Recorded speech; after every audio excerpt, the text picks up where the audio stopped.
Yo, this your boy DC the Truth. And I wanted to start off by saying, excuse me. I was able to watch one of Kevin Samuels' live stream all the way through and through. That was the first time I ever done it. And I've learned a lot about the man and his followers. Let's get into it.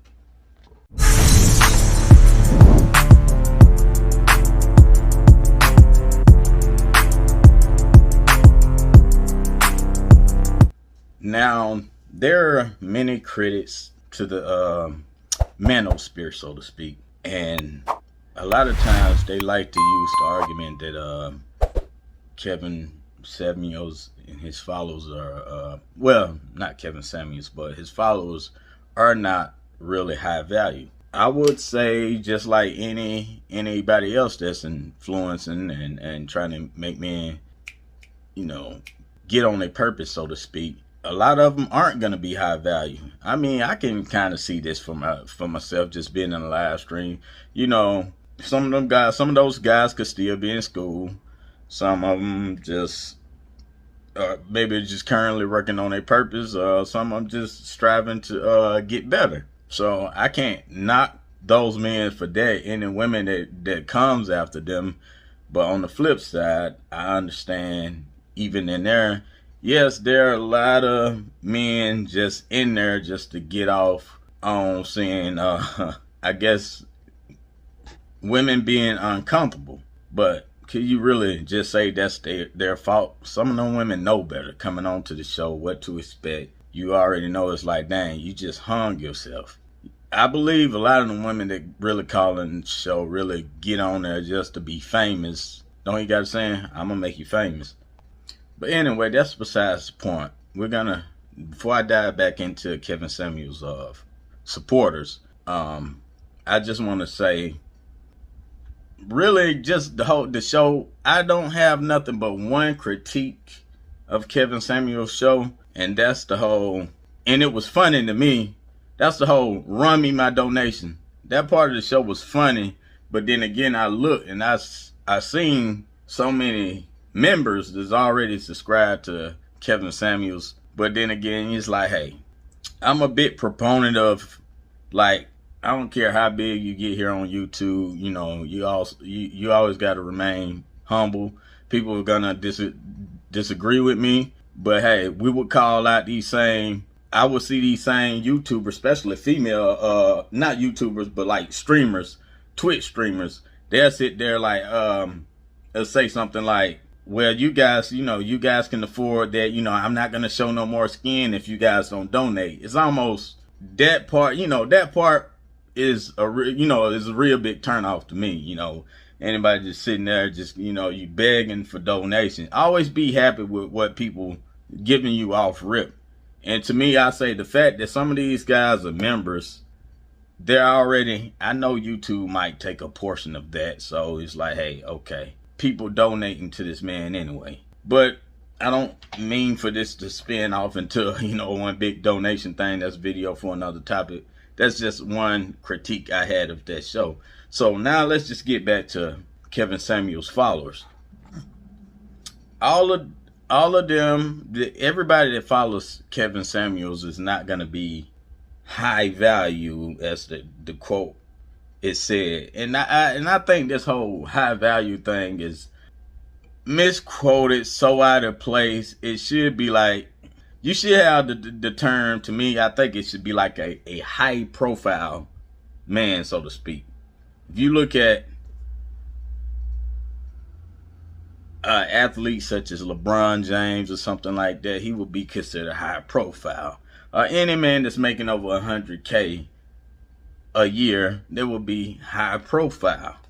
But you have those guys, which is going to segue into my next point, and which is going to be my last point.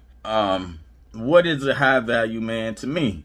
To me, a high value man can, like I say, somebody that has value can sit here, basically take care of himself, take care of his family, still got enough money to have fun and have recreations and do whatever activities he got to do at the end of the day. That's what it's all about, right? So I don't know. I think we get misplaced with this whole money argument, and I look back. I don't know if I was early, in my early at my just. I don't know if I just turned 30 or I was like late 28, 29 or something, turning 30. But anyway, I remember I was working at Walmart at one time, and then I was working at Walmart part time. I think I was working like 3 days a week or something like that.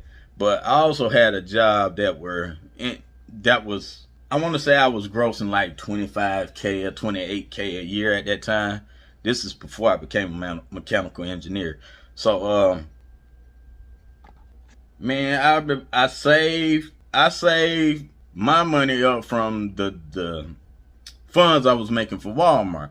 I remember I saved up. I bought me a car, cash, no payments. My dad's a mechanic. I keep up with the maintenance on the thing, and also every time I go out, I did a lot of reckless spending. And I now that I look back, I will say that like I spent way too much money at bars and personally, on like alcohol, and that's something I want to get into too. I might make a live stream on that. Black self-medicating with drugs, so to speak. As alcohol and marijuana. But anyway, even with those like 2 jobs, and I still find the time to go out with my homeboys, and then later on I start going out by myself and being with these different women. Man, I wish I can't do those to that, the women right there. But to me, I consider I was messing with high 9s, 8s, and dimes, so to speak. But at the end of the day, I should make a video on that too. Dimes are not cracked up to be. I've had way more fun with a 7 than I did a 9 or 10. I had one fine 9. One fun 9. But anyway, you could not tell me then somebody had his own car, his own place, different women coming to his house, apartment, whatever. You couldn't tell me that I wasn't the shit. So to me, you can view high value anywhere you want. And I know y'all like still ringing the bell at the income, like, man, y'all might live in California somewhere. Of course you can't make it out there on there. But in the South, 30K can go a long way if you single. That is slowly starting to change because of everything. Things are going up now, but I'm just telling you, then you cannot tell a single man that was making 30K and buying whatever the fuck he wanted to buy that he wouldn't high value. All right, man, this is basically what I wanted to just sum up, talk about Kevin Samuels followers and what it means to be a high value man to me. It's your boy DC the Truth, man. I'm gonna keep it all the way to 100 with y'all, for real.